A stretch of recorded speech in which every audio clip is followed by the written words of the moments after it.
네, 자, 두 번째 시간입니다. 우리가 첫 시간에 서울시 구급 해설을 했고요. 두 번째 시간인 이 시간에는 2018년 신유형으로 2019년 예상하기라는 기획특강을 마련해 봤어요. 그래서 이게 사실은 2018년의 유형을 다 분할해서 영역별로 공부를 싹 하는 방법도 있어요. 그것도 곧 제가 마련을 할 거예요. 기출 시즌쯤에. 기출 시즌쯤에는 올해의 모든 시험지를 합쳐서 영역별로 보여드릴 거고요. 그때 그 특강도 꼭 활용해 주시기 바랍니다. 이번에는 이제 2019년 시작하기 직전에 가볍게 여러분들이 공부를 하셨던 것과 시험에 온도 차이가 있었다면 어느 부분에서 온도 차이가 느껴졌을까? 내가 준비한 부분과 약간 다르다라고 생각했던 문항들이 뭘까? 이런 것들을 보는 거예요. 그래서 이전의 기출문제와 좀 다르다고 볼 수 있는 유형만 선별했습니다. 근데 이거는 그만큼 반복적으로 나온 빈출 유형은 아닌 거예요. 맞죠? 근데 앞으로 얼마든지 이렇게 나올 거야 라는 것을 예고하는 문제들이죠. 자, 그러면 보겠습니다. 문법과 규정의 변화. 여러분 이거 마음에 들지 않아요? 핫하다. 핫이 핫. 자, 이거 목욕탕 표시인데, 목욕탕 표시인데 핫하다고. 자, 그래서 문법과 규정의 변화. 보면, 읊조려서 풀면 망한다. 자, 알고 풀어라. 올바른 표현 고쳐 쓰기. 여러분, 좀 무리한 것 같네요. 알고 푸세요. 자, 올바른 표현 고쳐 쓰기. 자, 이게 뭐냐면, 예전에는 문장 다듬기가 나와도 맨날 나오는 예문이 나왔어요. 교과서 예문하고 거의 그대로 출제를 했는데 올해의 문제를 보면 국가직 문제도 그렇고 이번 서울시 문제도 그렇고 그 문장이 잘못된 사유는 교과서적인 것이 맞지만 예문 자체는 새로 형성해서 단어가 다르면 다른 문장 같잖아요. 그러니 예를 들어 수학이라면 XY로 쓰여져 있던 공식만 달달 외웠는데 거기에 숫자가 들어간 거예요. 그러면 숫자가 들어가면 다른 문제처럼 보이잖아요. 그런 느낌이셨을 거라는 거죠. 그래서 앞으로도 통사론에서 올바른 문장 쪽 부분은 고쳐쓰기에도 낼 수 있고 통사론에도 낼 수 있기 때문에 굉장히 출제자들이 애용하는, 그쵸? 아, 이쪽에서 변별력을 내야겠어. 변별력을 줘야겠어. 굉장히 사랑하는 영역이 될 거예요. 그래서 이 부분에 대해서는 어떤 문장이 와도 틀린 구석을 찾아낼 수 있도록 훈련을 하시는 게 중요합니다. 자, 그래서 우리 국가직 구급 문제 어떻게 나왔었나 볼게요. 이번 서울시보다 훨씬 현란하죠. 예문을 이렇게 4개를 주고 가부터 라에 대한 고쳐쓰기 방안이다. 이게 장문으로도 분류가 될 수 있지만 사실은 한 문장 한 문장 단문장이기 때문에 문법에 더 가까워요. 보면 1번 수학 성적 참 좋군. 누가 옆집 아저씨가 나한테 칭찬을 한 거야. 너 수학 잘해? 수학은 잘하는구나. 별건 다른 거는 별 볼 일 없어 보였는데 뭐 이런 뒤에 들리잖아요. 막 칭찬 맞아? 싶은 거. 누가 저한테 인터넷에서 그러더라고요. 이유진 목소리는 좋다. 얼굴은 뭐 목소리는 이쁘다 이런 거 있잖아요. 목소리는 이쁘다. 얼굴은 그래서 그런 거는 여기서 수학 성적은이라는 것에서 여기서 국어 성적이 좋을 가능성을 배제하는 의미가 있다. 배제의 밑줄. 그래서 보조사 배울 때 표별 보조사와 협수 보조사 얘기를 했거든요. 그러면 배제하는 건 뭐예요? 표별 보조사의 역할을 한다는 거죠. 따라서 보조사 은을 주격조사 이로 바꿔야 수학 성적이 참 좋군이라고 해서 이 부분만 평가하고 다른 해석의 여지를 주지 않는 문장이 됩니다. 자, 그 다음에 나입니다. 친구가 학교에 안 가겠다고 말했다인데요. 따옴표가 있어요. 그러면 큰 따옴표 뒤에 쓸 때는 고를 씁니까? 라고를 씁니까? 네, 인용조사, 직접 인용조사인 라고를 써야 됩니다. 그래서 고가 아니라 라고를 쓴다. 둘 다 문법적인 거죠. 그래서 얘는 표별보조사 얘기고 그리고 2번은 인용조사, 직접 인용조사 라고 쓰기. 따옴표 벗기면 고, 따옴표 있을 땐 라고. 그 다음 3번입니다. 동생은 가던 길을 멈추면서, 여러분 이때 이어진 문장을 만드는 연결어미 면서는 동시동작인 거예요. 자, 그러면 멈추면서 달려왔다가 이 서술어가 가능합니까?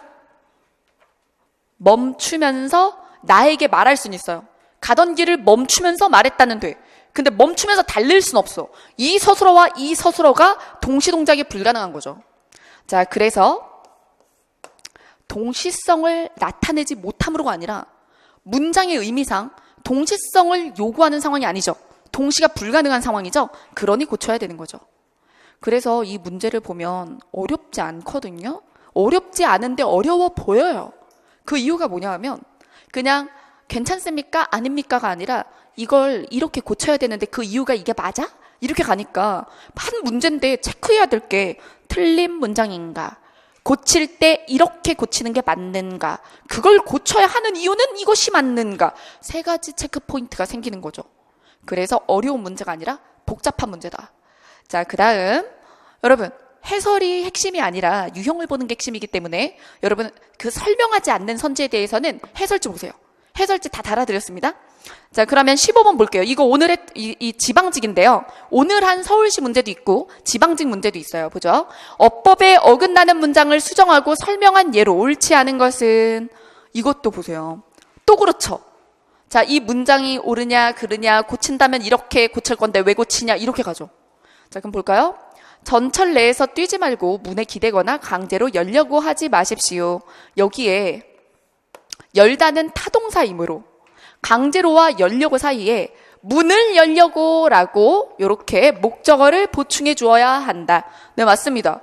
여기 앞에 문이 나왔지만 이때는 부사어로 썼거든요. 그러면 똑같은 대상이 쓰이더라도 성분이 다르게 쓰일 때는 다시 제시해 주어야 한다라는 이야기. 자, 그 다음 2번 땡땡시에서 급증하는 생활용수를 안정적으로 공급하기 위하여 시행하는 사업임. 이때 생활용수에 대한 수요가 급증하는 거 필요. 수요가 급증하는 것이지 생활용수가 급증하는 건 아니에요. 여러분 생활용수는 끌어와야죠. 그쵸? 이들이 이제 활용하고자 하는 생활용수가 더 필요해진 거죠. 그래서 요구가 급증한 거기 때문에 정확히 급증하는 이 생활용수를 꾸미면 안 되고 수요라고 정확히 이야기를 해줘야 합니다. 자, 그 다음 3번입니다. 사고 원인 파악과 재발 방지 대책을 조속히 마련하여. 요거는 교과서 예문이었어요. 그러면 4개 선지 중에서 지금 3번 하나가 교과서 예문. 그 나머지는 처음 봤다. 근데 이걸 고쳐야 되는 이유는 다 봤던 거죠. 그래서 사고 원인 파악 지나친 명사 나열이죠. 그래서 제가 이제 이 예문을 이제 문법의 단권화 같은 데서 고쳐드리면서 어떻게 했냐면 사고 원인과 파악은 계층이 다르다. 사고 원인이 대상이고 파악은 동작이다. 그래서 동작성이 있는데 어근이 명사인 경우에는 하다 접사를 붙여서 파악하다로 만들어주는 게 우리나라 말이 선호하는 방식이다. 자, 그래서 사고 원인을 파악하고 재발 방지 대책을 조속히 마련하겠다. 이런 식으로 바꿔줘야 한다라고 말씀을 드렸죠. 자, 그래서 사고 원인 파악을 마련하여는 불가, 사고 원인을 파악하고로 서술어를 정확히 만들어준다. 자, 그 다음 도량형은 미터법 사용을 원칙으로 하되 각종 증빙 서류 등을 미터법 이외의 도량형으로 작성할 경우 미터법으로 환산한 수치를 병기함. 자, 이때 도량형 이게 끊어놨죠. 제가 읽으면서 문장이 길 때는 자르고 부분 섹션별로 검토하면 돼요. 그때 자, 첫 번째 섹션 문제 있습니까? 문제 없죠. 얘만 보고는 문제 없어요. 연결해서 문제가 생길 수도 있지만 그 다음에 뒤에 각종 증빙 서류를 미터법 이외의 도량형으로 작성할 경우, 이때 주로 하되는 앞뒷 문장의 내용을 연결하는 어미다. 자, 근데 이것으로 적합하지 않으니 하며로 고친대. 두 문장을 연결하는 어미로는 처음에 제시된 대로 되를 사용하는 게 적절하다. 왜? 이게 원칙이고요. 원칙에 뭔가 더 덧대는 거죠. 덧대는 게 뭐예요? 병기. 이렇게 하는 걸 원칙으로 하되 이 경우에만 이렇게 하도록 한다. 잘못된 건 없어. 잘못된 게 없는데 고치자고 하니까 틀린 거죠. 자, 그래서 정답 4번입니다. 그래서 이 문제 유형은요, 아까 문제보다 조금 어려운 거거든요. 그 이유가 뭐냐면 아까 것도 체크 포인트는 3개예요. 근데 이 문제 같은 경우는 똑같은 목적을 가졌지만 멀쩡한 걸 틀리게 제시한 유도 선지가 있는 거예요. 근데 이거를 자기 자신에 대해서 지나치게 겸손한 경우 되게 선지대로 이해해 주려고 노력을 하거든요. 그러니까 선지가 개소리를 하는데도 그런가? 내가 뭔가 이해를 좀 못하고 있는 것일 수 있어? 매끄러운 것 같아? 막 이러는 거예요. 그래서 이런 질문이 자신감이 좀 부족한 수험생들에게 요 선지 4번 같은 선지가 굉장히 어려운 선지가 되는 거죠. 멀쩡한데 고쳐놓고 그러니까 고쳤지! 라고 얘기하는 선지요. 근데 이제 앞으로 이런 질문이 많아질 거예요. 그러니까 내용 자체를 어렵게 만드는 데는 한계까지 왔죠. 여러분, 이론 문법이요, 더 이상 어렵게 낼 수 없는 수준의 내용까지는 왔어요. 이제는 내용을 더 어렵게 낼 게 없잖아요. 뭐 교과서에 없는 걸 낼 거야? 그 교과서 안에 있는 걸로 예외까지 다 내왔단 말이에요. 그러니 이제 어렵게 만드는 방식은 물어보는 방식밖에 없어요. 질문하는 방식이 현란해지는 거죠. 그래서 여러분들이 평소 문제를 과거 기출만 풀면 과거 문제는 되게 직구거든요. 발문이. 그러니까 변화구를 받을 수가 없는 거예요. 자, 그 다음. 이건 오늘 해설했던 내용이니 간단하게 바로 가겠습니다. 자, 여기서 1번 같은 경우 대하여라는 게 있지만 번역투는 항상 잘못된 문장을 찾을 때 후순이기 때문에 여기 잘못된 게 없다 라고 정답이 되는 거. 나머지 선지의 잘못된 사유보다는 에 대하여는 문제가 되지 않습니다. 그리고 번역투 많이 이제 이거는 우리나라에 완벽히 흡수됐다라고 봐서 교과서에서 에 대하여는 번역투가 아니라는 교과서도 있어요. 예, 그러니까 이거는 여전히 번역투라는 쪽도 있고 번역투가 아니라는 쪽도 있고 이 정도면 이제 우리나라 스타일의 어떤 표현이 되어버렸다는 쪽도 있으니 번역투가 쟁점이 발문이 아닌 경우에는 후순위로 빼는 거예요. 그래서 여기선 쟁점을 이걸로 보세요. 자, 그래서 무정명사에 에게가 아니라 에를 쓴 제대로 쓴 문장입니다. 그 다음에 2번은 어떻게 고친다고요? 자, 앞부분과 맞게 경쟁력 강화처럼 생산적 현상으로 바꾸고요. 되어지고 있다라는 이중부정을 해소합니다. 자, 그 다음 이것은 아직도 한국 사회가 할 때 이것은에 대한 서술어가 없는 상태죠. 그러면 이것은을 삭제해도 문장에 무리가 없기 때문에 이것은이라는 짝이 없는 서술어 짝이 없는 주어를 삭제합니다. 그 다음 4번 냉정하게 전력을 평가해 봐도 한국이 자력으로 16강 티켓 획득할 가능성, 티켓 가능성이라는 말은 불가하니 티켓을 획득할 가능성이라고 해주고 그 다음에 여기 나오는 과도에 맞춰서 가능성은 높은 편이 아니다로 바꿔주든지 아니면 가능성이 높은 편이다 이렇게 말을 해주는 게 맞다. 자, 그 다음 자 문법과 규정의 변화 두 번째입니다. 고전 문법인데요. 예전에 기출들을 보면 고전 문법 끽 해봤자 어디 위주로? 제자 원리 위주로 나왔어요. 제자 원리에서 조금 더 어렵게 나와도 연철, 분철 요 정도였는데 작년부터 굉장히 조사라든가 높임법이라든가 의문문이라든가 시제라든가 예전에 7급에만 나오던 고전 문법 파트까지 9급에 흡수돼서 출제되기 시작했어요. 왜 그러한 거다? 여러분, 지금 모의고사 듣던 사람들은 맨날 듣던 얘기죠? 그래요. 제가 예언을 한 건 아니지만. 그렇죠? 제가 얘기한 대로 되어가고 있잖아요. 그래서 수능에서 고전 문법이 굉장히 어려워졌어요. 고3들이 하고 있는 고전 문법이 여러분들이 알고 있는 것보다 더 많아요. 그러니 공무원 시험이 문법 부분에 있어서는 수능보다 쉬울 리가 없어요. 수능 수준 이상을 내려고 들지. 비슷하거나. 문법은. 그렇기 때문에 문법 부분 수능이 그 지경까지 나오는데 사실 저도 왜 그렇게까지 현대 어린아이들이 고전 문법을 거기까지 배워야 되는지 저도 동의하기 어렵습니다. 하지만 중세와 근대를 나눠서 배우고요.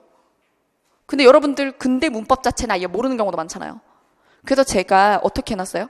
무료 특강으로 고전 지문과 고전 문법이라고 해서 고전 문법에 교과서를 넣어놨어요. 국어가 걸어온 길 고대, 중세, 근대 나눠놓고 교과서에 들어가는 훈민정음 해례 부분이라든가 소학원해라든가 용비어천가라든가 노걸대언해 그저 그런 것들 그리고 근대 국어를 보여주는 동명일기까지 교과서 텍스트를 다 실어놓고 분석하는 훈련을 했어요. 그래서 그거를 꼭 들으셔야 된다고 했습니다. 자, 제자 원리를 낼 경우에는 어떻게 냈나 볼까요?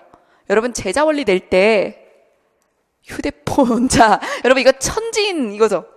자, 그래서 발음 기간에 따라 아, 설, 순, 치, 후로 구별하고 있는데 다음 휴대전화의 자판이다 라고 하면서 휴대전화 자판에서 얘네들의 구획의 의도를 이해하게끔 그럼 여러분 제자 원리가 어려워요? 제자 원리 사실 시험 때까지 갔을 때 누가 몰라요. 근데 이렇게 물어보니까 일단 당혹스러운 거죠. 왜? 아는 것과 달리 문제에서 질문한 말귀를 알아들어야 되니까. 그죠? 근데 이 휴대폰 자판의 원리 수능 쪽에서 출제된 적 있는 문제입니다. 예. 그래서 평가원에서 출제가 됐던 유형이고, 제가 모의고사 만들 때 너무한가? 하면서 뺐던 문제예요. 예, 휴대폰을 그대로 넣을까 하다가 그래서 변형해서 넣었죠. 똑같은 질문을 물어보되 줄글형으로 물어본 거예요, 저는 이걸. 그래서 휴대폰이라는 표현만 빼고 똑같이 됐죠. 보셨죠? 제가 이거 어떤 그 훈민정음 제자 원리를 문장으로 풀어서 냈던 거 모의고사에서. 근데 이게 똑같아요. 수능 쪽 평가원 쪽에서 나왔던 문제랑. 그래서 이론 문법은 상당히 수능 문법형으로 가고 있는 거죠. 자, 그래서 문제 보면 1번 훈민정음 선지에 1번 자음체계에 따른다면 시옷은 지읒 치읒 칸에 함께 배치할 수 있다. 치음. 아설순 치후의 치. 그 다음 미음 시옷 칸은 조음 위치와 조음 방식의 양면을 모두 고려했다. 여러분 미음은 순음이죠. 시옷은 치음이죠. 그럼 여러분 1번하고 2번은 쟁점이 같죠? 뭐 시옷. 자, 그래서 같은 성질의 소리끼리 묶은 것이다 라고 얘기했는데 시옷은 미음과 같은 소리라고 볼 수가 없습니다. 사실 저 위에 휴대폰 적용 못해도 얘 풀 수 있죠. 안 그래요? 위에 네모 안 봐도요. 그냥 원래 알던 상식으로 얘를 풀 수 있어요. 사실은 근데 당황한 거죠, 다. 뭐 어쩌라는 거지? 근데 이런 자신감이 있어야 돼요. 여러분 다 자신감이 없어서 그래. 자신감이 왜 없어? 그건 여러분들 탓이. 자, 저에 대한 애정을 가지고 이걸 틀었다고 생각을 할 거야, 나는. 여러분, 제 화법이 그런데 이건 여러분들 잘못이라는 게 무슨 뜻이냐면 할 걸 다 안 했다는 걸 알기 때문에 쪼는 거예요. 할 걸 다 안 했다는 걸 알아. 선생님이 그걸 들으라고 했는데 안 들었어. 나는 얘를 한 바퀴밖에 안 보고 외우지 못했어. 모의고사 문제들을 풀었지만 해설은 보지 않았어. 자기가 덜 했다라는 걸 알기 때문에 불안한 거예요. 근데 실제로 이런 문제를 봤을 때 당황스럽더라도 할 걸 어떤 강사를 쫙 따라서 저를 쭉 따라서 1년을 하고 그때그때 제가 이야기하는 것을 했을 때는 제가 그 얘기했죠. 시험 때. 내가 모르면 세상이 모른다고 생각하라고. 저는 다 하라고 했거든요. 언제 무엇을 하라고 다 알려드렸기 때문에 저를 믿고 여러분들을 믿고 나는 이유진이 시키는 거 다 했어. 만약에 내가 모르는 거 나오면 세상이 다 모르거나 아니면 이유진 죽일 거야. 아유, 웃자고 하는 소리지. 걔를 없애버릴 거야. 괜찮아. 다 해줄 거니까 괜찮다고. 근데 그렇게 생각하고 내가 만약에 모르면 진짜 이상한 출제인 거야. 나만 틀리는 게 아니야. 이런 자신감이 필요하다고 그랬잖아요. 그럼 이런 문제 봤을 때 휴대폰? 한 다음에 그래 봤자겠지. 뭐 별다른 거 있겠어? 이렇게 갔어야 안 틀리는 거죠. 맞죠? 그래 봤자 시옷이 치음이냐고 물어보는 건데 뭘. 자, 그 다음. 자, 요게 이제 예전에는 내더라도 7급도 이거보다 쉽게 나왔어. 7급 고전 문법도 이거보다 쉽게 나왔었는데 이제 이게 9급에 나오는 거예요. 이제 7급과 9급의 영역과 난도의 차이는 한 문밖에 없는데 심지어 올해 서울시 7급에 한 문 안 나왔습니다. 그러니까 요즘에 문장 문법을 7급에서도 조금씩 빼는 추세예요. 추가 채용도 그렇고. 근데 그렇다고 올해 국가직과 지방직에서도 한문 문법이 7급에 안 나올지는 확언하지 못하겠습니다만 근데 안 하면 안 돼요. 그래서 하긴 해야 되는데 예전같이 7급과 9급의 확연한 차이를 주려고 하는 그런 건 없다는 거죠. 그래서 이론 문법이나 규정이나 독해나 어휘 한자나 다 9급과 똑같이 그 대신 어렵고 그렇죠? 탄탄한 문제로 대비를 한 다음에 그 다음에 7급을 위해서는 뭐를 더하면 돼요? 한문 문장 문법하고 조금 더 길게 독해를 대비하는 거죠. 긴 지문이나 배열도 단문 배열보다는 장문 배열이 많이 나오니까 요런 정도. 그거 준비하시면 돼요. 자, 보겠습니다. 국가직 9급 17번 밑줄 친 부분에 대한 설명이다. 여러분 여기에 뭐 줬어요? 현대어 풀이를 줬어요. 이거 현대어 풀이가 있는 줄 몰랐다는 사람도 있더라고요. 이거 앞에 안 보이는 수준인 거야. 그래서 되게 흥분 상태. 얘가 뭐야 그러면요. 이걸 보고 풀면 어렵지 않은데 얘를 직접 해내려고 한 거죠. 그 지경으로는 안 내는 거예요. 왜? 여기까지의 범위를 출제를 안 해왔기 때문에 출제자도 살금살금해요. 한 번도 기출을 봤을 때 안 냈던 거야. 그러면 주절주절 보기에서 설명을 해줘요. 그렇지 않아요? 참신한 거 내면 뭔가 설명을 준단 말이에요. 그러니까 얘도 그랬던 거예요. 여기까지 내는 건 좀 지나친가? 라는 생각을 한 거예요. 왜? 예를 들면 사동접사 같은 거 한 번도 낸 적이 없거든. 이제 공무원 시험에. 수능엔 있었어요. 그러니 이번에 사동접사나 이런 걸 가지고 자타 뭐 이런 거 가리는 거, 피동접사 이런 것들도 나왔거든요. 예. 그러니 6월 평가원이나 이런 거에. 그러니 계속, 근데 여러분들은 수능 문제 안 보고 있어도 돼요. 제가 볼 거니까. 저는 제가 보고 반영해서 다 전달해 드릴 거니까 그런 거 걱정하지 마시고. 그래서 여기에 있는 내용을 보고 이제 실제 출제자도 안 냈던 걸 낼 때는 힌트 보기를 다 준 거예요. 근데 얘를 보고 이제 자, 아랠 사람이, 아뢰다를 뭐라고 한 거예요? 우리 사뢰다라는 표현이 있죠? 그쵸? 여기에 보면 자, 요거 있죠? 자, 요거. 그리고 사뢰다라는 게 아뢰다인 거예요. 그러면 아랠 사람이라고 했는데 이 사람이란 말이 여기 없죠? 이거는 제가 청산별곡 수업할 때 했던 건데 미리도 괴리도 없이 그 돌 맞아서 우는 부분 있죠? 아니, 이렇게 지나가다가 돌을 맞았어. 나는 미워하는 사람도 사랑하는 사람도 없는데 그래도 돌을 맞고 울고 있다고 했고, 그리고 또 무슨 부분이 또 있냐면 오리도 가리도 없는 이 밤은 또 어찌 보내는가 부분이 있습니다. 그때 오리도 가리도라고 써있지만 올 사람도 갈 사람도 없다라는 표현이다 라고 청산별곡에서 제가 했거든요. 그게 바로 살비리가 뭐예요? 리가, 마지막 리가 사람이요. 그러면 여기에 이 내용이 아뢰다가 되는 거죠. 그래서 저게 한 단어가 아니라 살베리, 그럼 이야기할 사람, 그죠? 아랠 사람 이렇게 되는 거예요. 자, 그 다음에 여기에 재촉하시니, 배하시니라고 되어 있죠? 자, 이때 여기에 배하시니, 재촉하시니.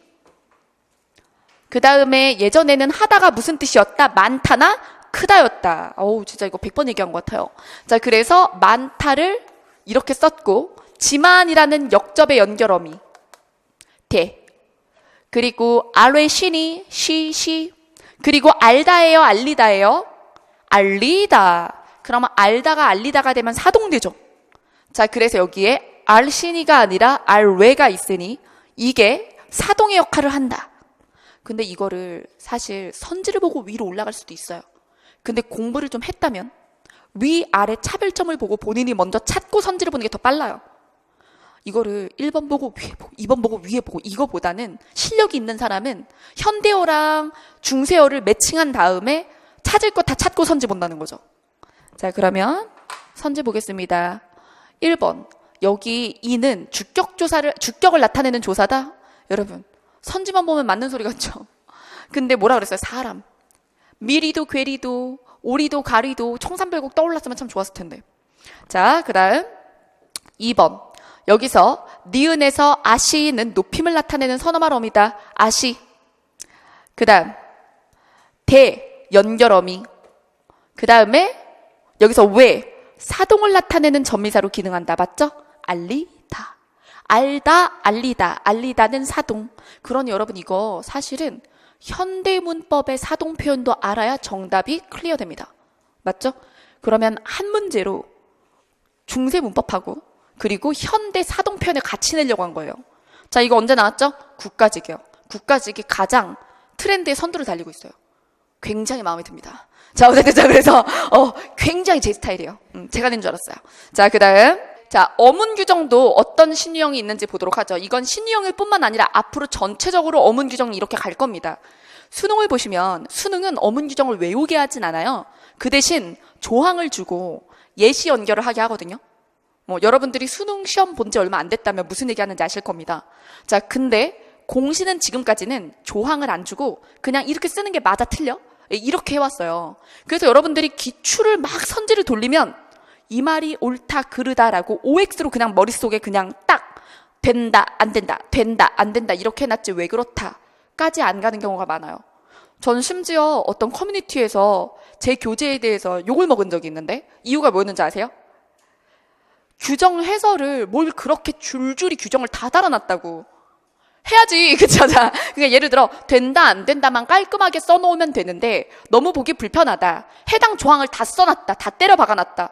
여러분 그렇게 봐야 돼요. 그렇게 봐야 되니까 그렇게 쓴 거예요. 그냥 저도 종이를 많이 쓰고 싶어서 그런 게 아니에요. 그쵸? 그래서 오히려 규정 해설을 얘는 되고 안 되고 얘는 되고 안 되고 이것만 써놓은 게 이제 앞으로는 안 맞아요.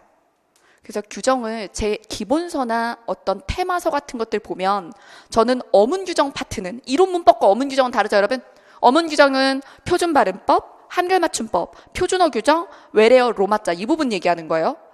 어문 규정은 저는 어문 규정집, 국립국어원이 발표한 어문 규정을 각색하지 않았어요.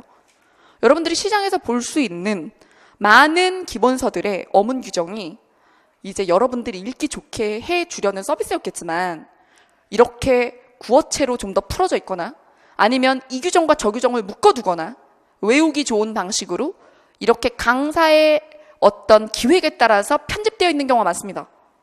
근데 저도 그 생각을 했죠. 그 선택이 처음에 배우는 사람들한테 굉장히 좋거든요.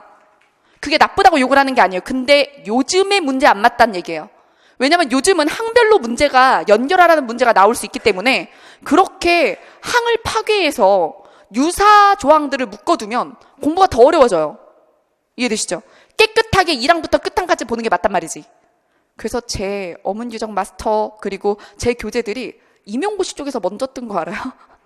그러니까 국어 임용고시 보는 친구들이 이렇게 깔끔하게 테스트지랑 전 조항을 각색 없이 보여준 게 없다는 거예요. 그래서 제 유튜브에서 임용고시 보는 친구들이 굉장히 많더라고요. 그래서 저 수능 때 제자들이 선생님 저 국어 선생님 준비하는데 어문 규정은 선생님 거 많이 본다고. 그래? 나 진짜 굉장히 기분 좋았어요. 근데 그 이유가 뭐냐 하면 제가 뭐 수업을 잘해서도 있겠죠. 있겠지만 그거보다는 그거예요. 각색 안 하고 각색 안 한 걸 설명한 것 치고 굉장히 쉬운 거지. 그 조항을 그대로 주는데 그 조항을 풀어서 말해주니까. 그러니 여러분들도 작년에는 이렇게 조금 편집된 형태의 어문 규정을 보셨다면 올해는 깨끗하게 날것의 조항을 읽고 무슨 뜻인지 이 조항이 왜 생겼는지 이해해야 돼. 이 조항을 왜 만들었나. 그리고 이 조항의 이 말은 무슨 뜻인가. 그래야 예시랑 연결이 돼요. 그래서 예시랑 연결하는 문제가 나올 거예요. 국가직, 지방직은 이제 단순히 맞니 틀리니 이런 거 잘 안 할 겁니다. 어문 규정 문제를 조금 내고 싶어 하거든요. 맞잖아요. 조금 내고 싶어 하는데 내면서도 원리로 낼 거기 때문에 그렇습니다. 자, 그다음 그래서 이런 문제. 지방직 문제 보이시죠? 19항, 19항의 붙임, 20항, 20항의 붙임 다 비슷해 보이거든. 근데 저랑 같이 어문 규정 마스터, 어문 규정 날개, 알기 쉬운 문법이나 문법에 단거나 해서 이거를 했을 땐 예당 테스트를 제가 해당 예시들을 삽입해놨단 말이에요. 그러면 이 조항은 이 선지랑 맞는 게 맞아. 이런 식으로 정돈할 수 있었을 거예요. 자, 그래서 여기 보면 나의 막의 마감 지붕은 막다의 에, 막다의 암, 집 더하기 웅 이런 식이라서 희귀접사라고 했다고. 자, 그러면 희귀접사는 무엇과 관련된 거? 붙임. 20항의 붙임이죠. 그래서 나랑 연결되는 게 아니다. 자, 그 다음 어휘의 변화 보겠습니다. 자, 여러분 어휘의 변화는 어휘를 예전에는 되게 지엽적인 고유어 같은 거 내서 당황하게 하는 경우들이 많았잖아요. 근데 고유어 문제가 대폭 줄고 그죠? 거의 이번에 국가직, 지방직, 서울시에는 고유어가 속담 나온 거 빼고는 고유어가 없죠? 그쵸? 그래서 작년에 시막 나와서 다들 막 열받겠는데 그쵸? 자, 그런데 올해는 고유어 문제 빼고 이제 문맥 추론 문제. 작년에도 문맥 추론 문제는 나왔어요. 근데 문맥 추론 문제 위주로 내는 거죠. 근데 이 문맥 추론 문제가 쉽지 않았어요. 자, 그러면 쉽지 않았던 문맥 추론 문제 보겠습니다. 자, 이 부분 2018년 지방직 9급 문제입니다. 1번이었죠. 1번부터 하고 시작했어요. 되게 보고 쉽겠다 했는데 정답 결정이 안 났다는 얘기가 많죠. 그리고 제가 해설 이렇게 보여드리죠. 우리가 인간 사전입니까? 사실? 이게 머릿속에서 떠올라요? 1번님이 2번님이 삐리삐리 막 이렇게 되냐고. 안 되잖아요.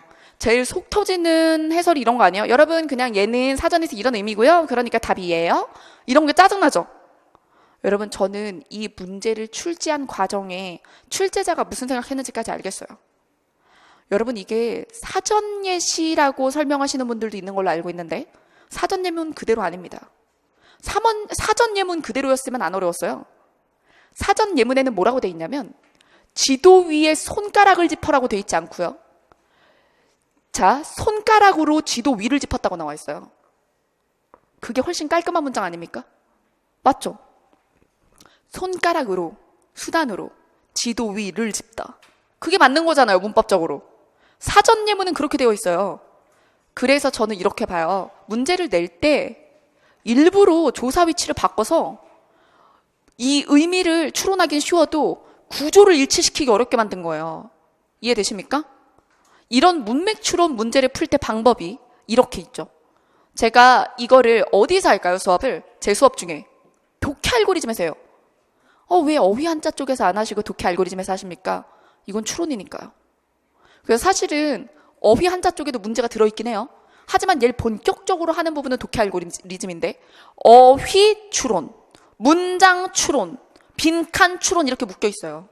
자, 그래서 어휘의 문맥적 의미를 파악할 때는 일단 그 단어가 서술어일 땐 그것의 유의어나 상위어를 생각해서 대체 가능한 어휘를 공유하는지 보는 거예요, 1차적으로. 근데 만약에 대체 가능한 어휘를 공유하지 않으면 동음이의어야. 아예 다른 애라고. 의미가 너무 다르고 상관이 없기 때문에 공유가 안 되는 거예요. 맞죠? 그래서 동음이의어와 다이어를 일단 분리해내고 그 다음에 2순위, 그러니까 여러분 1순위 쓰고 그럼 속어를 하는 거예요. 몇 개. 그러면 2개나 막 이렇게 살아남아요. 그러면 그때 2번 문장 구조와 필수 성분의 속성을 따지는 겁니다. 문장 구조와 필수 성분의 속성을 이용한다. 근데 이 문제는 2번을 힘들게 만든 거예요. 이해되십니까? 왜? 일반적인 구조가 아니었던 거죠. 우리가 지도 위를 손가락으로 짚지. 근데 뭐라고 해놨지? 지도 위에 손가락을 짚어. 이렇게 해놓은 거예요. 자, 근데 여러분 이거는 을 조사의 개정과 관련이 있습니다. 자, 여기까지 몇 명이나 눈치를 챘을지 모르겠어요. 강사들 중에서도. 근데 제가 개정 특강할 때 겨울에 을 조사 개정 보셔야 된다고 했던 거 기억나십니까? 했죠. 제가 을 사전에서 다 긁어가지고 박스로 만들어 놨었어요. 그거 몇 장 안 되는데 제가 을만 이만큼 뒀던 거 기억나시죠?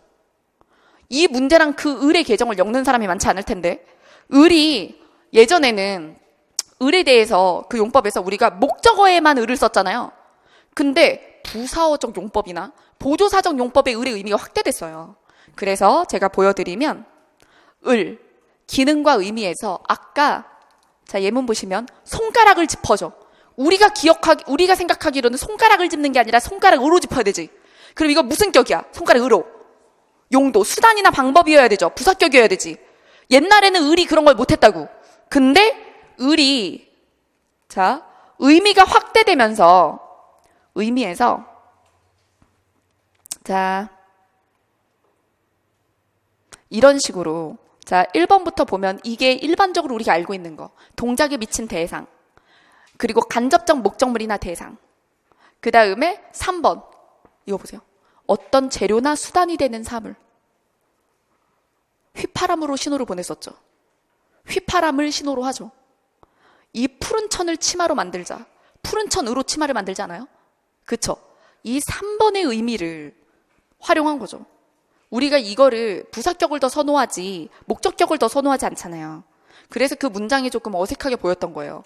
그리고 제가 모의고사나 이런 데에서 강조했던 게 이것도 자 여기서 동작이 이루어지는 장소는 우리가 다 알고 있어요. 산길을 걷다, 백화점을 돌아다니다. 근데 시간에 대해서도 여기서 보면 8번 어떤 행동이 비롯되는 곳이나 그 일을 나타내는 격조사 이것도 이제 공간이고 여기 9번에 보면 동작 대상의 수량이나 순서도 의미할 수 있어요. 예전에 국회직에 보면 을에 대해서 문제가 이게 나온 적이 있는데 10시간을 걸었다. 이게 목적격이 아니라고 했거든. 이제 개정으로 인해서 이것도 이제 이 을에 들어가는 거예요. 이 을에. 근데 그러면 여기서 지금 논란이 생기는 거예요. 그러면 이제 목적격 조사만 했던 을이 보조사랑 목적격 조사만 알죠. 그러니까 목적격 조사 을과 보조사 을까지 우리가 알고 있는데 그럼 부사격도 되는 것이냐? 그럼 우리가 을을 부사격 조사로도 구분을 해줘야 되는 것이냐에 대해서는 국립국어원은 답변하지 않고 있어요. 그 상태입니다. 이해되시죠? 그래서 교과서에서는 여전히 을을 목적격으로만 봐요. 그러니 이제는 우리가 10시간을 걸었다라고 해도 얘도 목적어라고 해줘야 되는 상황이 온 거예요. 그리고 국립국어원은 빨리 물론 제 강의 따위 안 듣겠지만 국립국어원이 빨리 교과서와 충돌하는 지점들에 대한 명백한 입장을 공개를 하시고 사전을 개정하셔도 하셔야죠. 그쵸? 자, 그래야 만약에 그런 게 논란 중이면 출제자는 이런 걸 활용해서 이런 문제를 내면 안 됩니다. 이런 식의 장난을 치면 안 된다고 생각을 해요. 깔끔한 문장을 줘야죠. 문맥 추론 문제를 내놓고 왜 문장을 변칙적으로 써요? 그쵸? 그래서 그냥 이거는 이 문제를 틀린 건 여러분들의 센스가 좀 있으면 맞출 수 있었는데 다른 방법도 있긴 하잖아요. 뭐 예를 들어 이렇게 여기서 의미로 가는 거야. 장면을 생각하는 거지. 이해돼요? 장면을 생각하는 거야. 장면을 생각하고 풀었으면 시험 문제를 짚어주었는데 여기서 지도 위에 손가락을 짚었다는 게 지도 위를 꼭 집어서 가려줬다는 거죠. 골라줬다고. 그래서 이거를 의미론으로 풀면 풀려. 지도 위에 여기라고, 여기! 이렇게 골라준다는 뜻으로 시험 문제를 골라주었는데도, 그러니까 유의한 의미를 가진 유의어로 풀어주면 풀려요. 맞죠? 근데 문장 구조에 집중해서 문제를 풀었던 경우엔 어려웠을 수 있다. 자, 그 다음 비문학으로 갈게요. 자, 독해 비문학의 변화. 사실 문제 유형은 엄청나게 뭐 이렇게 새로운 건 없었어요. 다만 지문하고 똑같은 문장만 찾아 이제 이 문제가 줄어들었어요. 어때요? 여러분 내용 일치 문제 거의 없죠? 똑같은 문장 문제 있어요? 없어요? 없죠? 일반 추론형 예문이 늘어나고, 그래서 내용 일치보다는 일반 추론, 비판 추론, 사례 추론 문제가 늘어났습니다. 그래서 이제 추론력이 중요해졌기 때문에 과거 독해 기출 풀어가지고는 여러분들 내년 시험이 대비하는 독해 능력을 키울 수 없어요. 그래서 제가 제일 안타까웠던 게, 저를 좀 늦게 만난 친구들이 하는 얘기가 굉장히 두꺼운 기출문제지를 사서 거기에 있는 독해를 반복해서 풀었다고 할 때 정말 너무나 안타까웠어요. 왜 거기 있는 문제들은 사실적 이해에 집중되어 있기 때문에 여러분들의 추론 능력을 절대 길러줄 수 없는 문제들이거든요. 그러면 수능을 풀었으면 좋았을까요? 그거보단 낫죠. 그래서 예전 공식 기출을 푸는 것보다는 수능 쪽 문제를 푸는 게 낫지만 제 독해 알고리즘이 제일 좋아요. 자, 그다음. 왜냐하면 수능이나 뭐 리트나 피셋이나 이런 데에 있는 문제를 제가 공시형으로 다 바꿔놨는데 왜 굳이 유형이 다른 문제로 훈련을 하십니까? 그렇죠. 그래서 독해 알고리즘을 다 하셨다면 제 모의고사고요. 그 다음에. 자, 저는 내년 모의고사도 재탕 안 해요. 저는 매년 문제 새로 냅니다. 그러니까 내년 모의고사 뺀 올해의 제 모든 컨텐츠는 안 본 게 있다면 쭉 보셔도 될 거예요. 자, 그 다음 15번. 다음 글에서 추론의 동그라미. 이 문제가 국가직 독해 중에 가장 어려웠다는 얘기를 듣는 문제입니다. 그래서 이제 수험생들이 그놈의 포스트 휴먼이 어쩌고, 그러니까 첫 단어만 기억해. 포스트 휴먼 때문에 망했어. 막 이러면서 막 이 문제 맞지도 못하고 시간은 시간대로 들이고 그 뒤에 다 말리고 막 그랬다고. 그래서 이 문제에서 이 문제를 풀고 나서 시계를 보니 5분이 지났더라. 이런. 그렇죠. 그래서 시간을 스킵하는 효과가 있는 그런 문제였다는. 자, 그래서 여기 보시면 적절하지 않은 거 찾기죠. 추론 문제 적절하지 않은 같은 경우엔 선지에 있는 4개 중에 3개가 추론 가능한 문장인데요. 이때 선지를 먼저 보고 들어가는 방법과 지문을 면밀히 읽고 선지로 가는 방법이 있어요. 내용 일치인 경우엔 선지를 먼저 보는 게 무조건 유리해요. 부정발문일 땐. 근데 이제 이렇게 추론형일 때는 문장이 완전히 똑같지 않죠. 그러면 함정 문장도 있죠. 선지를 미리 봤다가 이게 독이 될 수도 있어요. 비슷해로 맞아 이래버리는 경우. 그러니까 확대 해석이 심한 사람은 선지를 미리 보지 않는 게 나아요. 좀 꼼꼼한 사람은 선지 미리 보는 게 속도에 도움이 되겠지만. 그러니까 이거는 개인 차예요. 이해되셨죠? 훈련을 한번 해보세요. 내가 어떤 사람인가? 나는 합리화를 많이 하는 사람인가? 나는 꼼꼼한 사람인가? 꼼꼼한 사람이면 오히려 선지 먼저 봐도 되고, 나 합리화를 너무 많이 해서 비슷한 문장을 똑같다고 여기는 사람이라면 성실하게 지문부터 보셔야 돼요. 자, 그래서 지문에 펜 터치 한번 해볼까요? 포스트 휴먼 동그라미. 포스트 휴먼은 그 기본적인 능력이 근본적으로 현재 인간을 넘어선다. 밑줄. 현재 인간을 넘어서다. 그래서 더 이상 인간이라 부를 수 없는 존재. 더 이상 인간이라고 부를 수 없는 존재. 근데 이때 요걸 해주세요. 현재의 기준으로는 뾰족가로. 현재에는 인간이 아니야. 그 다음 스웨덴 출신의 철학자 보스트롬은 건강, 수명, 인지, 감정이라는 괄호 열거된 건 묶으라고 해버릇했죠. 그래야 글이 빨리빨리 잘 보이거든요. 이따가 섬세하게 봐야 되면 다시 보면 되거든요. 그 다음 이 3가지의 주요한 능력 중 최소한 하나 이상의 능력에서 현재 인간이 도달할 수 있는 최대치를 넘어설 경우 포스트 휴먼이라고 했어요. 그럼 사실은 이 부분은 밑줄 거도 되고 이 부분과 중복 진술이긴 하니까 안 그셔도 상관없어요.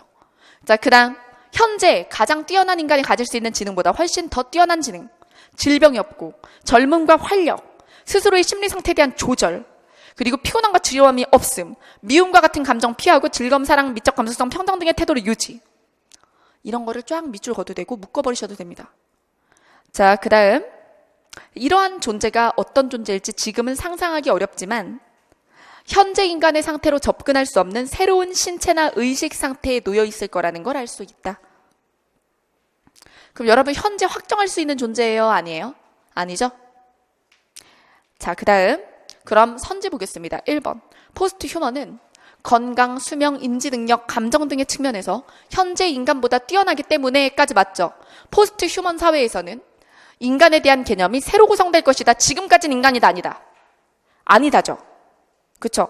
그러면 나중에는 인간에 대한 개념이 새로 구성될 것이다. 어때요? 여러분 지금 제가 그 지문을 끝까지 봤어요? 안 봤어요? 안 봤죠? 그럼 지금까지 보고 제가 선지를 보는 이유가 뭘까요? 해결이 되는 것만 하잔 말이야. 왜냐하면 지문이 길죠? 지문이 긴데 사실 대부분의 수험생들이 긴장 상태에서는 단기 텍스트 습득력이 떨어져요. 여러분 긴장하면 머리가 나빠지는데, 자, 그쵸? 여러분 이거는 확정 사실이에요.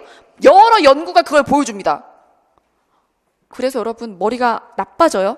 근데 긴장해서 머리가 나빠졌을 때마저도 합격할 수 있게 만드는 게 우리의 목표예요. 근데 머리가 나빠지는 부분이 전범위의 머리가 나빠지는 게 아니에요. 단기 암기력이 떨어져요. 읽을 수 있는 활자량이 줄어든다는 거죠. 긴장하면 순간적으로 읽을 수 있는 줄수가 줄어들어. 맞죠?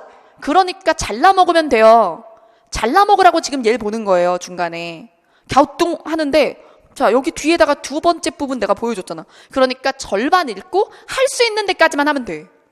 그럼 여러분 1번 확정돼요? 안 돼요? 지금까지 봤을 때 확정 안 되죠? 그 다음에 2번 포스트 휴먼은 인간의 현재 상태를 뛰어넘는 능력을 가진 새로운 존재일 것으로 예측되지만 맞아. 그 형태가 어떠할지, 그렇지? 그런 것에 대해서는 다양한 가능성이 열려있다. 이거는 우리가 봐도 맞죠? 지금까지 본 거에서. 그 다음에 3번 포스트 휴먼 개념은 인간의 신체적 결함을 다양한 과학기술을 이용해 보완하여 기술적 한계를 극복한, 아직 안 나왔죠? 그러면 이런 거야. 1번하고 2번은 그럴 수 있다 상태. 그리고 여러분 추론은 그대로 똑같은 문장이 안 나와도 돼요. X만 안 나오면 되는 거잖아. 그럴 수 있다로 1, 2번은 살려둔 채로 3번, 4번에서는 아직 읽지 못해서 확인이 반드시 필요한 게 나와요. 그럼 여기다 밑줄을 긋는 거예요. 지문을 절반 읽고 아직 못 본 부분에 밑줄 그으세요. 다양한 과학기술로 보완, 기술적 한계를 극복한 새로운 인간형 탄생 밑줄. 그 다음에 과학기술 발전 양상에 따른 영향을 현재 인간에 비해 크게 받을 것이다. 그래서 3번하고 4번에 제가 밑줄을 그은 것은 우리가 지금까지 본 지문 텍스트에서 확답받을 수 없고 미루어 알 근거도 없는 부분이에요. 자, 그럼 뒷부분 볼까요? 이러한 포스트 휴먼은 완전히 인위적으로 만들어진 인공지능일 수도 있고 그러면서 결과일 수도 있다. 여러분 다양하죠? 어떻게 될지 확정 안 되는 거죠? 보여준 다음에 그 다음 다양한 과학기술을 이용해 우리의 두뇌나 신체에 근본적 기술 변형을 가해야만 한다. 이거 몇 번 선지 관련 나왔어. 그리고 누구나 한 번쯤 상상해 보았을 법한 슈퍼인간의 모습을 기술하였다. 슈퍼인간 동그라미. 그러면 인간을 그 범위까지 넣어주는 거죠. 그쵸? 그러면 우리가 앞부분에서 확정적으로 얘기할 수 없었던 몇 가지가 확정되고 그러면 끝까지 알 수 없는 게 남았죠. 뭐예요? 3번이죠. 3번에 다양한 과학기술을 이용해서 보완해서 기술적 한계를 극복한 새로운 인간형 탄생으로 모인다. 귀결된다. 그러면 자, 포스트 휴먼은 원래 인간보다는 신체 결함을 이겨낸 과학기술의 결과만을 포스트 휴먼으로 하게 될 것이다 라는 포스트 휴먼의 정의를 좁힌 선지예요. 되게 다양한 양상이 있을 수 있다고 그랬죠. 근데 얘는 어때? 그 중에 하나만 잡았지. 하나만 잡고 이것만으로 귀결될 거다라고 얘기했죠. 그러면 O예요? X예요? X죠. 다양한 대상을 포스트 휴먼이라고 하겠지. 자, 그 다음 15 비판 추론. 서울시죠. 비판 추론 문제 냈지만 아직 어렵게 나오진 않았어요. 제가 서울시 해설할 때 얘기했지만 1교시에서 얘기했지만 1교시는 훨씬 더 자세합니다. 문항 해설이. 그래서 여러분 각 문제는 지금 구경하는 거거든요. 풀어드리려는 게 목적이 아니니까 각 문제에 대해서 자세한 해설을 원하시면 각 시험 해설을 찾아보시면 되거든요. 국가직 해설도 하나 따로 있고 지방직 해설도 따로 있고 따로 있어요. 자, 그러면 이것도 앞으로는 어려워질 거라는 거예요. 이번에 출제됐을 땐 보기의 관점과 여기 인용된 맥카트니의 의견이 다르잖아요. 관점이. 비판 대상이 동일합니다. 둘이 비판하는 대상이. 근데 수능을 보시면 지문 하나에 여러 사람이 나오고 하나의 대상에 대해서 입장이 매우 다르고 국가직이 그랬죠? 여러분 제가 그 문제는 안 넣었는데 세잔이랑 예술가들의 입장이 다른 거 나왔어요, 안 나왔어요? 정신 없었죠. 그래서 어떤 친구들은 포스트 휴먼보다 그게 더 어려웠다는 사람들이 있어요. 근데 그거는 비판 문제는 아니지만 여러 명이 나왔기 때문에 혼란스럽고 정신이 없었던 거예요. 그러면 기호 체크 펜터치를 제대로 안 하는 사람이에요. 그래서 제가 독해 알고리즘에서 엄청나게 집착하는 게 뭐죠? 펜터치죠. 펜터치만이 여러분들의 긴장 상황에서 어느 정도 수준을 안정적으로 확보하는데 어떤 확답이 되는 거예요. 펜터치를 하지 않는 사람은 기복이 생길 수밖에 없어요. 자, 그 다음 11번. 11번의 사례 문제예요. 자, 다음 글의 내용을 잘못 이해한 사람은 이라고 했는데 이 글의 내용을 읽고 동조와 관련된 선지 보세요. 선지에 보면 위에 글에 나왔던 얘기를 계속하는 거예요? 아니면 설정한 것들이 있어요? 설정. 여러분 예를 들어 1번에 줄서기 경우 막 이렇게 얘기하죠. 그럼 이거는 사례 추론시키는 거거든요. 글의 내용을 이해하면 사례를 연결할 수 있어야 되는 거고 이게 적절한지 판단할 수 있어야 되는 거죠. 그래서 사례 추론 문제도 간간히 기출에 나오긴 했지만 사실은 사실적인 이해 부분보다는 문제량이 적었는데 올해는 사실적 이해 문제보다는 뭐가 많았다? 추론 문제가 많았다. 자, 그 다음 자, 독해 비문학의 변화의 또 다른 모습. 자의적인 사고의 함정을 피해라. 출제자의 의도대로 읽어야 하는 화법. 화법은 대본이죠, 여러분. 그거 아세요? 수능이나 이런 쪽에서 화법을 그렇게 틀리는 사람들이 있어요. 그럼 어떻게 생각하는지 알아요? 제가 너무 긴장해서 화법이 맨 앞에 나오니까 수능은 화법이 맨 앞에 나오거든요. 듣기평가 이제 없어졌거든요. 자, 여러분, 자, 정신, 제 세대죠? 지금 듣기평가, 국어 듣기평가 없어진 지가 없는데. 자, 여러분, 그래서 이제 대본이 나와. 근데 시작할 때, 수능 시작할 때 첫 페이지부터 풀려고 그러면 대본부터 보는 거예요. 그때 대부분 화법을 틀리면 뭐라고 합리화를 하냐면 내가 시작 부분이라 긴장해서 틀렸다. 이렇게 생각을 해요. 그럼 저는 그러죠. 그러면 시험 시작 전부터 풀고 있어, 다른 걸. 왜 시험지 안에서 워밍업을 해? 그래, 안 그래요? 시험지 안에서 워밍업을 하면 어떡해? 이렇게 되는 거죠. 그렇게 좀 풀어야 몸이 풀리는 스타일이면 시험장에서 몇 개를 좀 풀든가. 근데 풀다가 몰라! 막 이러기 시작하면 옛날에 풀었었는데 어렵지 않았던 걸 골라가서 기름칠만 하는 거죠. 그렇죠? 그러든지. 근데 여러분, 공시는 짧은 문제들이 많죠? 워밍업은 그냥 규정이나 문법이나 어휘 이런 데서 하시고, 그렇죠? 그리고 독해 같은 거 문제를 풀 때 워밍업은 필요 없을 거라고 생각해요. 제가 이 얘기를 하는 건 수능 쪽에서도 많은 수험생들이 화법 문제 틀린 거를 그냥 첫 페이지였기 때문이다라고 착각하는데 진단해 봐야 될 게 있어요. 희곡도 못 읽는 사람들이 있어요. 여러분, 희곡의 시나리오나 극 있죠? 여러 사람이 얘기하죠. 소설은 잘 하는데 희곡을 잘 틀리는 사람은 화법을 잘 못합니다. 자, 이해되십니까? 다자대화잖아요. 한 사람의 글쓴이가 이야기하는 걸 쭉 따라가는 건 따라가는데 기본적으로 여러 명이 와글거리면 정신없어 하는 사람이 있단 말이야. 그래서 화법을 못하는 사람은 그런 사람일 수 있어요. 혈액형 얘기를 하는 건 아니지만 사고 타입이 그런 사람은 약간 심리 테스트 같은데 시끄러운 데를 되게 싫어하고 사람 많은 데도 별로 좋아하지 않습니다. 그쵸? 그쵸? 그런 사람들이 화법 읽을 때도 정신없어. 시끄러워. 막 이런 거. 글인데 읽으면 시끄러워. 그러면서 그걸 읽을 때 이 사람 중 하나에 대입을 해요, 자기를. 자, 부담 갖죠. 그쵸? 자, 어쨌든. 제가 독해에 대해서는 방으로 흔들어도 된다고 생각합니다. 자, 그걸로 먹고 산 지 10년이 넘었는데, 몇 년이야, 지금. 어쨌든 12년 자, 나이 계산하지 말고, 대략, 어쨌든, 12번도 마찬가지예요. 문제 어렵지 않은데도 틀리는 건, 이걸 읽으면서 되게 나름대로 생각을 하는 거죠. 이거 보실래요? 동아리 보고서를 오늘까지 내라고 하지 않았니? 네, 선생님. 이미 쫄려, 자기가 막 이게.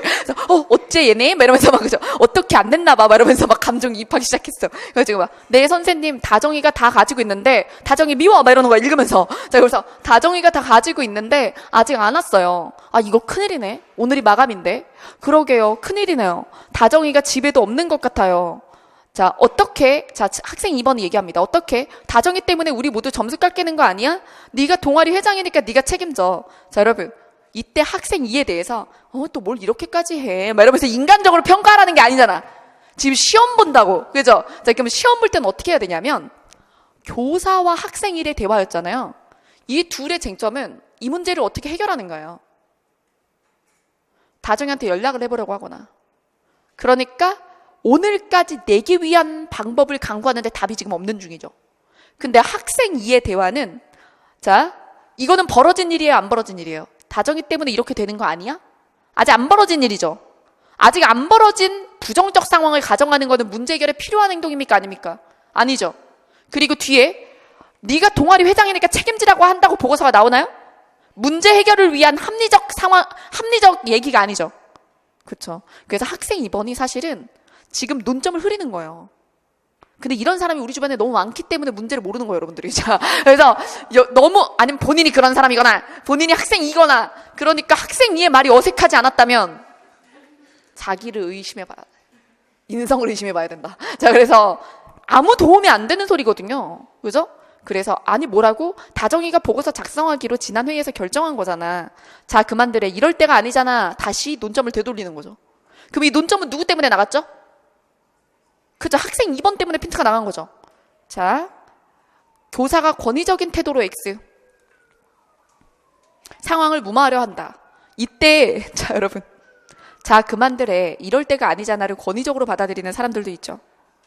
이거 권위적이라고 받아들이면 굉장히 자의적인 거죠. 자, 그만해! 라고 자기가 연기를 하고 있죠, 이미. 자, 그러니까 화법을 읽거나 아니면 희곡을 읽을 때 지나치게 감정 대입을 하는 사람들이 있어요.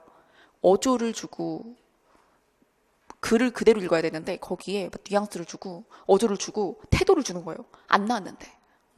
그러면 이런 권위적이 맞는 소리가 들 수 있죠. 권위적 땡. 그 다음에 학생 1이 자신의 책임을 면하기 위해 변명으로 일관함으로써 의사소통이 단절된다. 여러분, 책임을 면하기 위해라고 했는데 이 사람이 책임질 상황입니까, 아닙니까? 학생 2번 편이에요? 자, 여러분, 지금 동아리 회장이니까 걔 책임입니까? 자, 그러면 안 되죠? 자, 그 다음 학생이가 대화의 맥락을 고려하지 않고 끼어들어 책임을 언급하여 갈등이 생긴다. 이 의사소통의 문제점의 핵심 원인은 학생 2다. 문제 해결 상황에 해결을 고민할 때 책임을 논하는 것은 해결을 위해 실익이 없는 행동이다. 자, 그 다음 학생 3이 본질과 관계없는 말을 한다. 자, 학생 3이 뭐라고 했나 보죠? 제가 다정이 연락처를 알아요. 여태까지 왜 조용히 하고 있었는지 모르겠지만. 그래서 자, 어쨌든 그래서 해결이 됐습니다. 자, 여러분, 이 문제는 어렵진 않아요. 이 문제는 전적으로 자의적 사고 때문에 틀리는 거예요. 그래서 저는 이렇게 생각해요. 12번을 틀리는 사람은 문학에서도 굉장히 위험한 인자를 가지고 있고 희곡뿐만 아니라 시나 소설을 해석할 때도 굉장히 자의적일 경우가 많아서 굉장히 단호한 전문가에게 정신적으로 맞아가면서 공부를 해야 된다고 생각합니다. 제가 좀 정신적으로 사람 패는 재주가 있어요.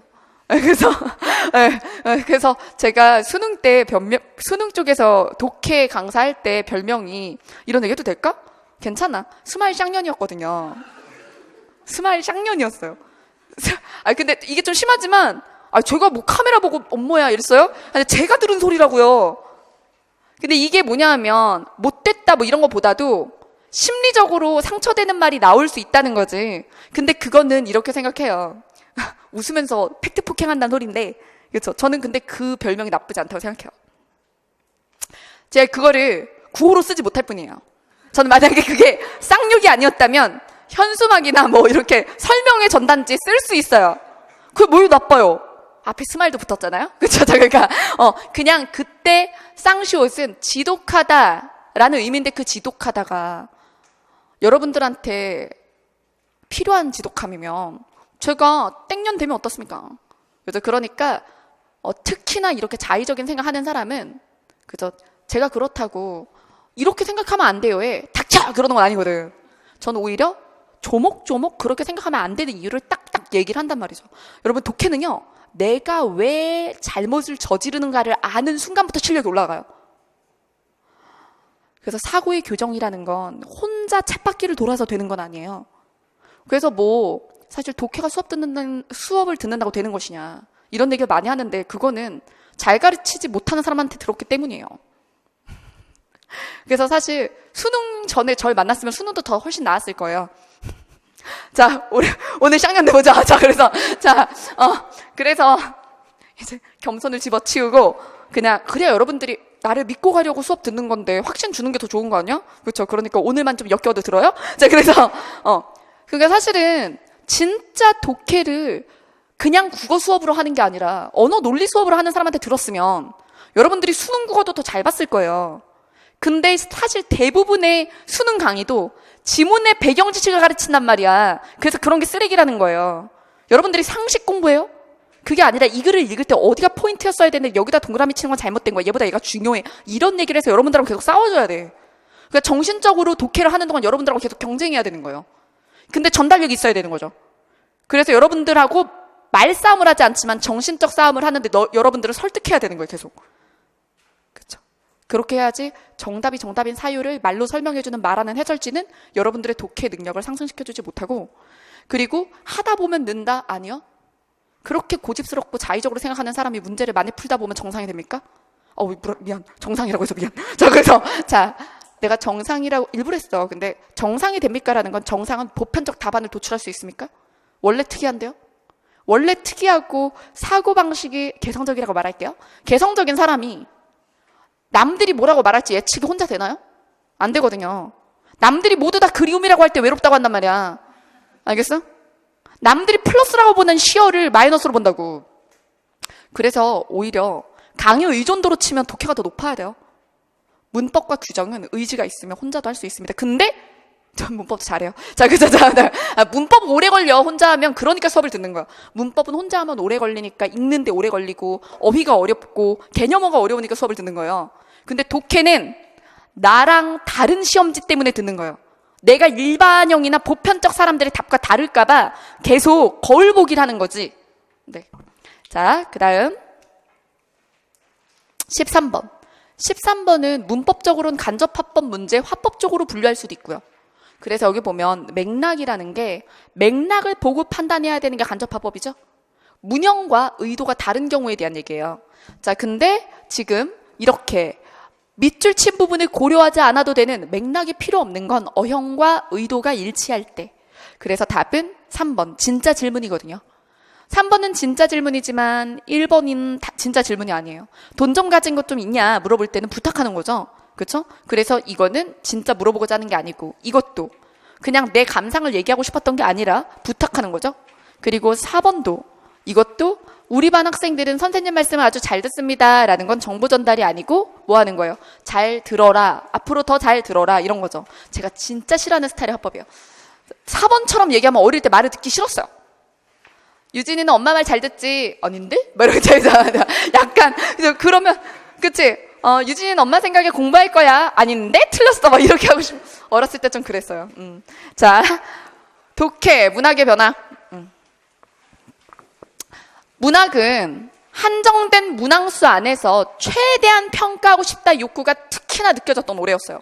그래서 문항수를 늘리지 못하니 하나의 문항 안에 지문을 2개 넣거나, 지문을 길게 못 내는 게 원통했는지 긴 지문에 문제를 2개 내거나, 그러면 2가지 한계가 극복되는 거예요.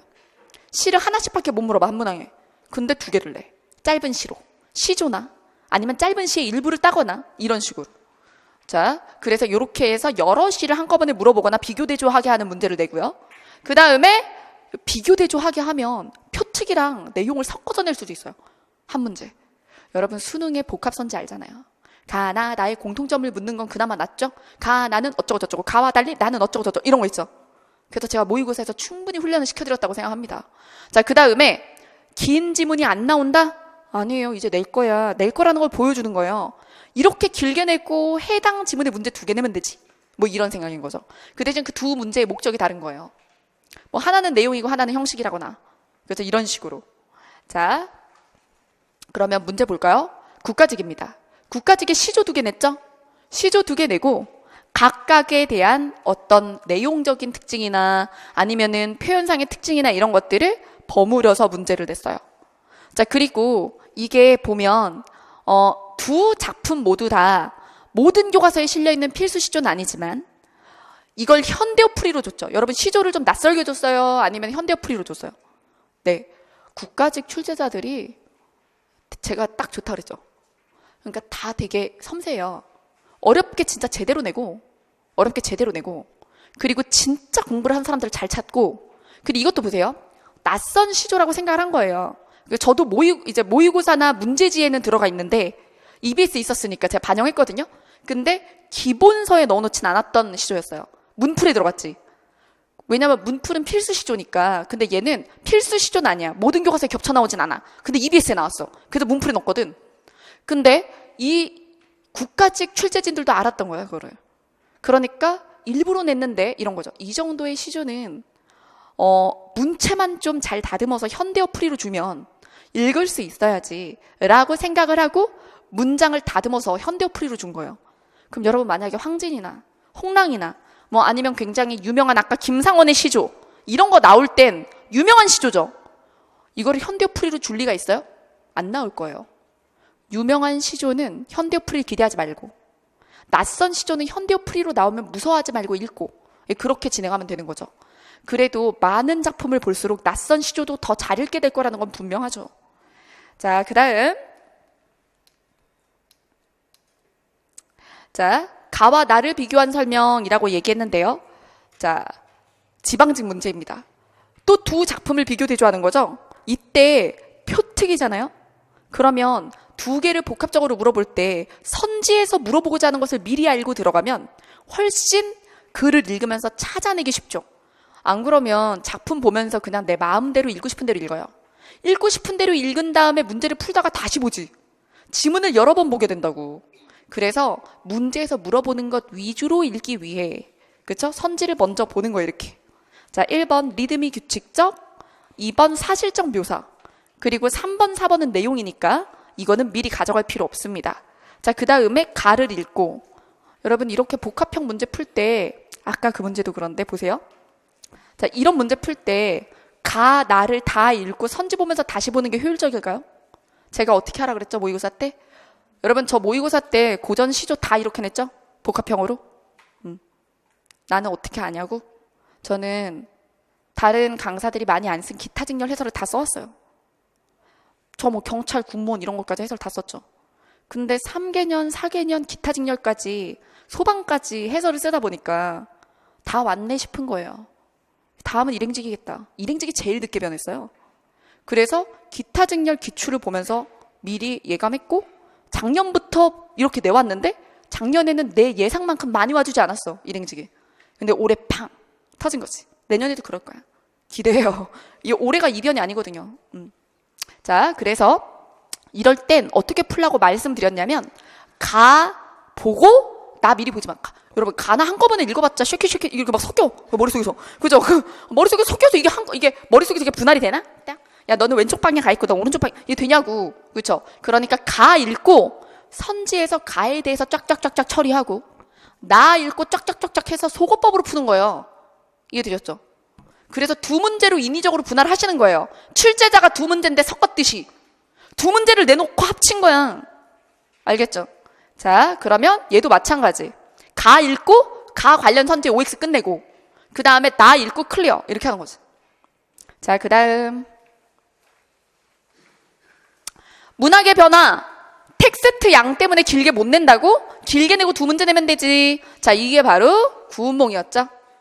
자, 구운몽에는 배열 문제가 나왔는데 문단 배열은 아니지만 문장의 순서를 찾게 하는 문제가 나왔어요. 그러면 사실 그냥 논리적으로도 할 수는 있습니다.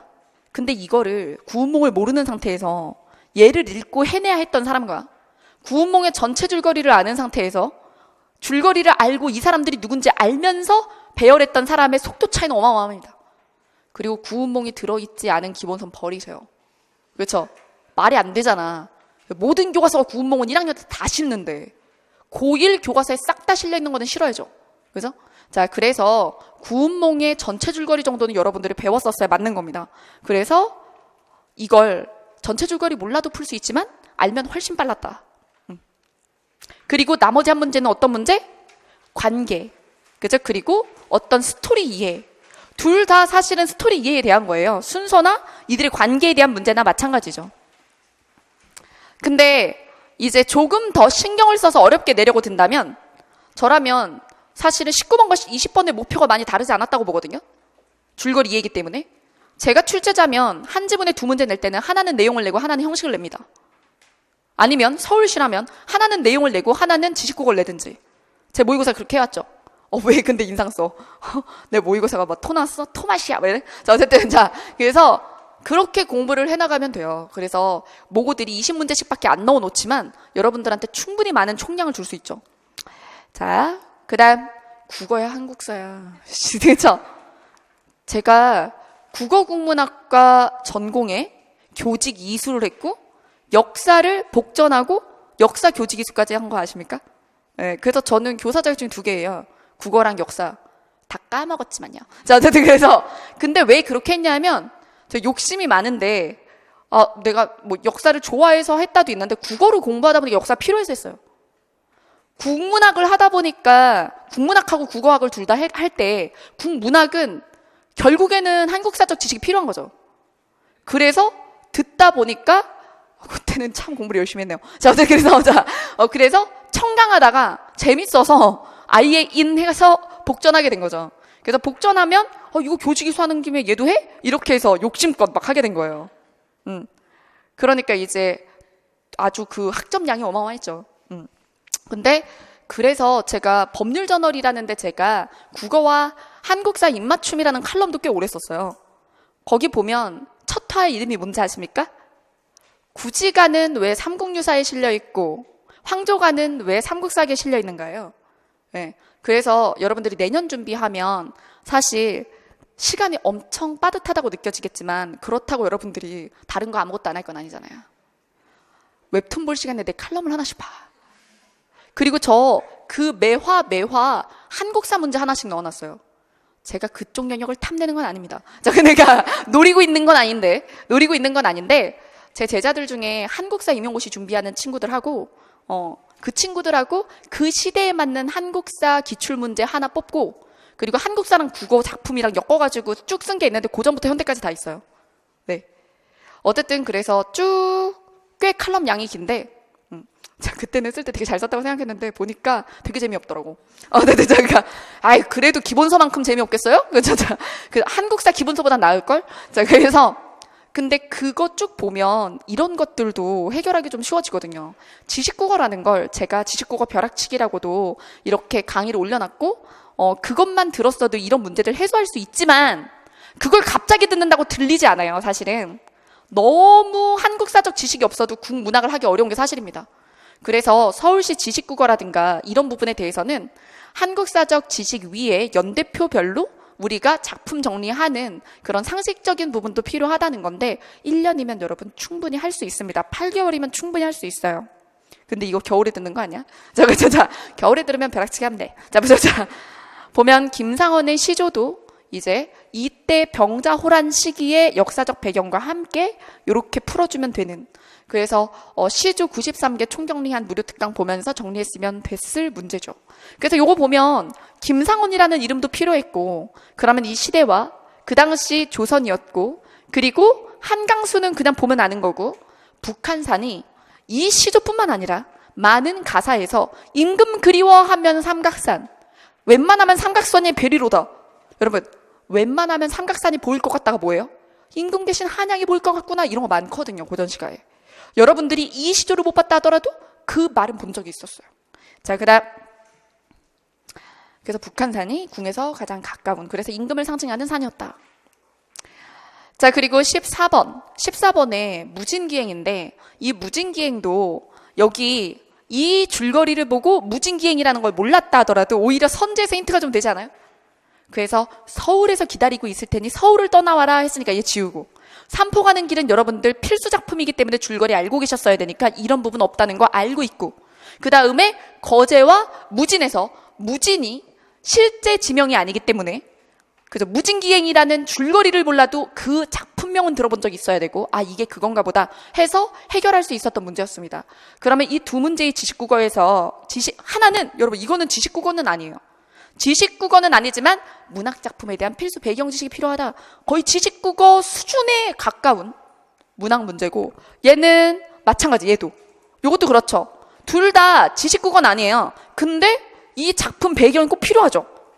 그럼 이건 지식국어라고도 볼 수 있는 지식국어적인 어떤 배경 지식이 있어야 풀기 수월한 이런 문학 문제가 서울시에서 많이 나왔다. 국가직이나 지방직은 이런 출제까지는 아니지만 제가 국가직은 이런 출제를 하기 좀 싫어한다고 얘기를 했고요. 미리. 지방직은 어디에 섞어낸다 그랬어요? 선지에 섞어낸다 그랬죠.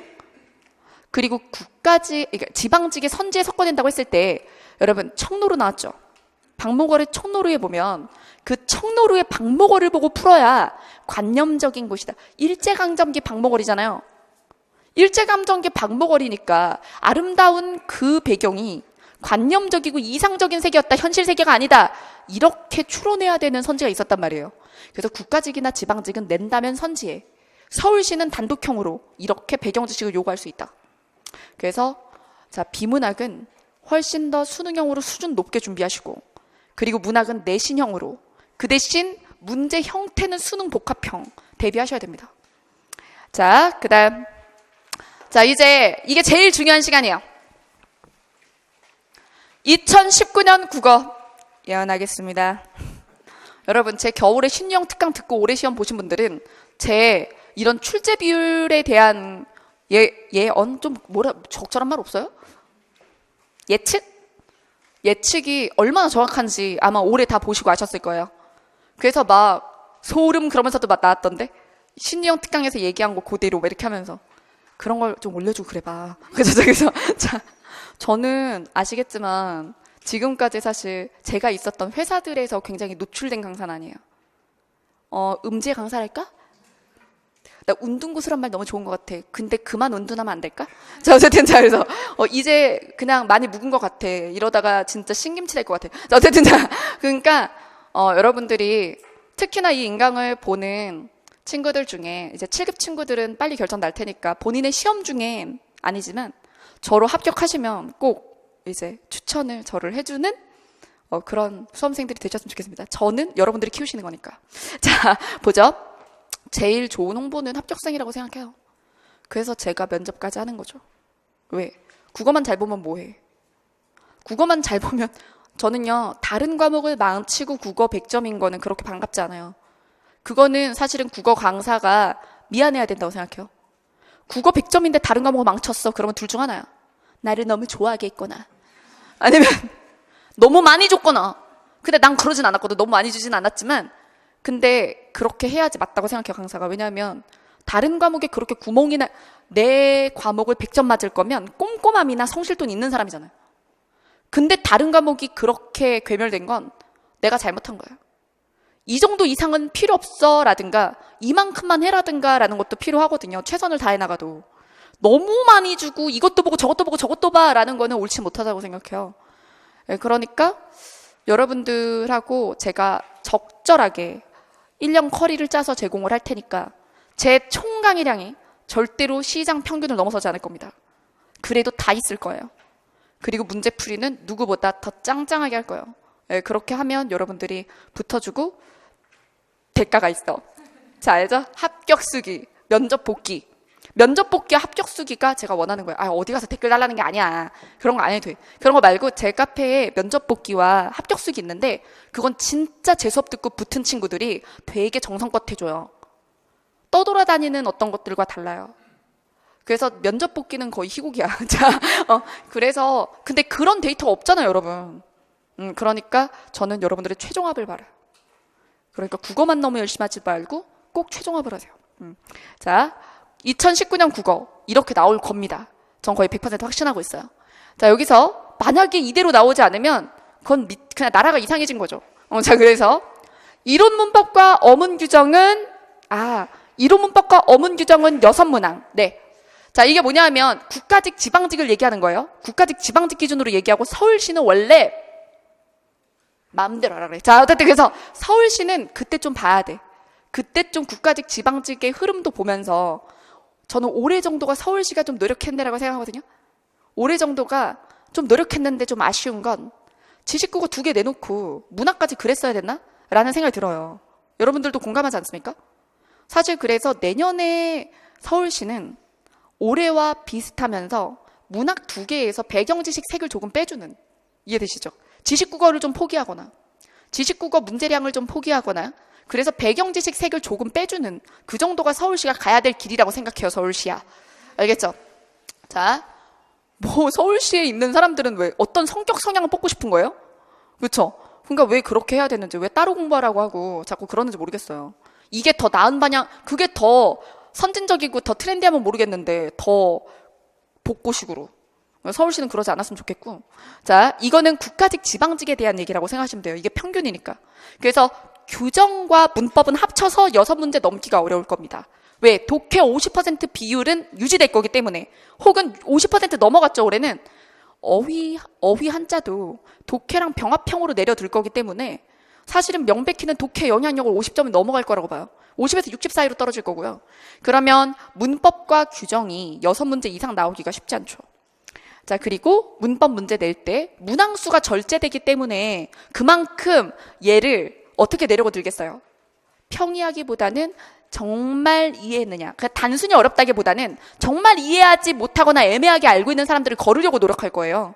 그래서 개념의 완벽한 이해를 검사하고 혼동 개념을 바로 매력적인 오답으로 만들 거예요. 그 다음 단순히 기출선지를 외운 경우에 대응하지 못할 변화구의 발문을 낼 겁니다. 그 다음에 규정은 조항을 이해하고 예시를 연결할 수 있는 사람, 이런 사람을 뽑으려고 들 거예요. 자, 그 다음 어휘와 한자는 3문항, 그리고 독해와 병합되면 맥시멈 5문항, 독해랑 연결되면. 자, 그리고 어휘는 문맥 추론 문제가 내년에도 핫할 거라고 보고요. 그 다음에 한자나 성어는 독해와 연결해서 내고, 그리고 서울시 한자 성어가 도금을 줬잖아요. 도금은 기대하지 마시고요. 그리고 문학작품에서 고전 문학작품의 한자어, 그쵸? 한자어랑 섞어서 쓰는 거 대비하시고. 그래서 제가 국가직이나 지방직 모의고사 낼 때 올해 서울시에 나온 김상원 시조처럼 자주 나오는 한자어, 자연 산천 의미하거나 정치적인 어떤 의미를 가진 거, 이런 것들 제가 한자어로 섞어서 자꾸 냈죠. 그거 가지고 자꾸 과도하다고들 했는데 아니야. 한자어 문제를 줄여야 되기 때문에 문학에 흡수시킬 수밖에 없어. 아시겠죠? 자, 그 다음. 자, 독해는 10에서 11문항. 그리고 어휘 한자와 결합되는 경우에는 더 늘어나는 거죠. 자, 그래서 비문학과 문학의 비율이 비슷할 거고, 비문학 지문의 길이는 올해와 유사하고, 난도는 올해 국가직 정도거나 그 이상이 될 겁니다. 국가직보다 쉬워지진 않은 겁니다. 그렇게 내면 합격 컷이 너무 높아지기 때문에. 그죠? 내년에도 또 잘하는 친구들이 많이 합류하겠죠. 자, 그 다음 화법이나 작문도 비문학으로 들어간다면 비문학이 조금 더 많이 나온 것처럼 보일 수 있어요. 화법과 작문 둘 중에 하나는 반드시 내려고 들 겁니다. 한 시험지당. 자, 그 다음에 문학은 운문 복합형. 문학, 이렇게 시나 시조를 2개 엮는 거. 그 다음 긴 산문 출제가 될 거고요. 긴 산문에 문제를 2개 넣는다는 등 뭐 이런 식으로 문제가 나올 거고, 보기 적용형도 각오하셔야 돼요. 법원직이나 국회직이나 이런 데서 이미 나오고 있죠. 자, 그 다음 갈래 복합도 시도할 가능성이 있습니다. 아직 한 번도 나오지 않았지만 산문과 운문 복합형도 충분히 나올 수 있어요. 그래서 제가 모의고사에 소설인데 선지는 시조이고 이런 것들을 많이 냈죠. 네, 그런 식의 시도가 가능하죠. 그러면 한정된 문항 안에 작품 수를 늘릴 수 있으니까요.